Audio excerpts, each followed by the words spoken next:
Hello everyone, how are you doing? This is MD Tech here with another quick tutorial. In today's tutorial, I'm going to show you how to resolve if you're having an issue on your Windows 10 or Windows 11 computer that it says that there's no network setup or your network adapter drivers are not working or being able to be found.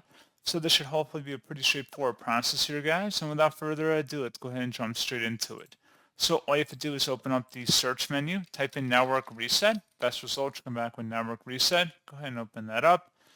It says this will remove and then reinstall all of your network adapters and set other networking components back to their original settings. You might need to reinstall other networking software afterwards, such as VPN client software or virtual switches. Your PC will be restarted. Select the Reset Now option and select Yes.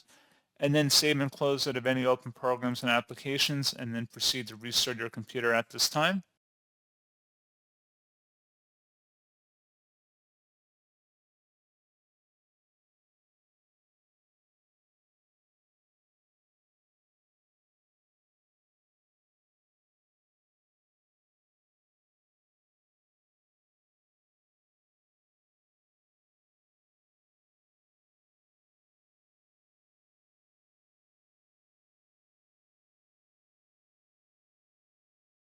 And then once you're back into Windows, you will need to have your Wi-Fi credentials nearby because you will need them in order to get back on the internet. And that's pretty much it.